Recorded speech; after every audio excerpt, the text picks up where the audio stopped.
യുപിയിൽ യോഗി ആദിത്യനാഥ് കൊണ്ടുവന്ന അതേ നിയമം ഹിമാചൽ പ്രദേശിലും കൊണ്ടുവരാൻ ഒരുങ്ങുകയാണ് ബിജെപി. ഹിമാചൽ പ്രദേശിലെ റെസ്റ്റോറന്റുകളും ഭക്ഷണശാലകളിലും ഇനി മുതൽ ഉടമകളുടെയും സ്റ്റാഫുകളുടെയും പേരുകൾ പ്രദർശിപ്പിക്കണമെന്നാണ് ഹിമാചൽ പ്രദേശ് സർക്കാരിന്റെ ഉത്തരവ്. ഉത്തർപ്രദേശ് ഭരിക്കുന്ന ബിജെപി സർക്കാർ നേരത്തെ ഇത്തരമൊരു തീരുമാനമെടുത്തിരുന്നു. അതുതന്നെയാണ് ഇപ്പോൾ ഹിമാചലിലും പിന്തുടർന്നിരിക്കുന്നത്.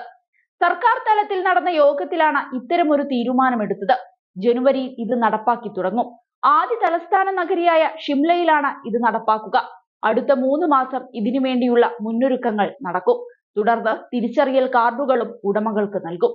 എല്ലാ റെസ്റ്റോറന്റ് ഉടമകളും ഈ നിയമം പാലിക്കണം. ഉത്തർപ്രദേശിന് സമാനമായി കർശനമായി തന്നെ ഇവ സംസ്ഥാനത്ത് നടപ്പാക്കുമെന്ന് നഗരവികസന മന്ത്രി വിക്രമാദിത്യ സിംഗ് പറയുന്നുണ്ട്. വൃത്തിയുള്ള ഭക്ഷണമാണ് വിതരണം ചെയ്യുന്നതെന്ന് ഉറപ്പാക്കാനാണിതെന്നും അദ്ദേഹം ചൂണ്ടിക്കാട്ടി. നഗരവികസന മന്ത്രാലയവും മുനിസിപ്പൽ കോർപ്പറേഷനും യോഗത്തിൽ സംയുക്തമായിട്ടാണ് ഈ തീരുമാനമെടുത്തത്. ഭക്ഷണശാലകളിൽ ഭക്ഷണം ലഭ്യമാവുന്നതടക്കമുള്ള ജനങ്ങളുടെ ഭയവും എതിർപ്പുകളുമെല്ലാം കണക്കിലെടുത്താണ് ഇത്തരമൊരു തീരുമാനമെടുത്തതെന്നും വിക്രമാദിത്യ സിംഗ് പറഞ്ഞു.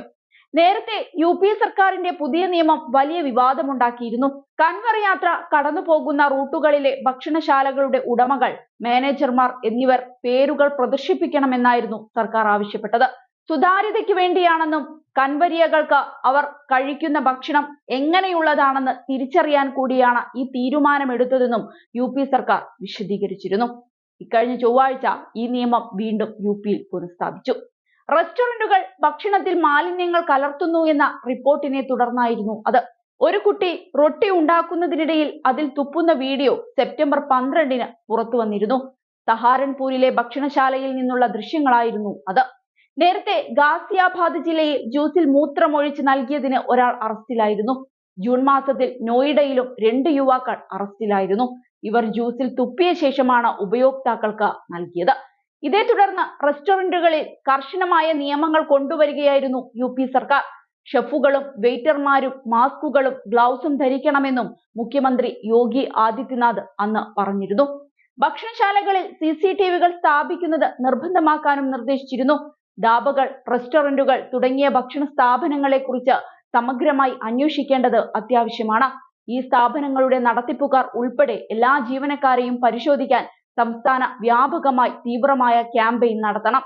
Food safety and drug administration, police, local administration എന്നിവ ഉൾപ്പെടുന്ന ഒരു സംയുക്ത ടീം ഈ പരിശോധനാ പ്രക്രിയ വേഗത്തിൽ പൂർത്തിയാക്കണമെന്നും യോഗി ഉത്തരവിട്ടിരുന്നു. ഏതായാലും യോഗിയുടെ അതേ തീരുമാനം മറ്റു സംസ്ഥാനങ്ങളിലും നിറവേറ്റാനാണ് ബിജെപി ഒരുങ്ങുന്നത്.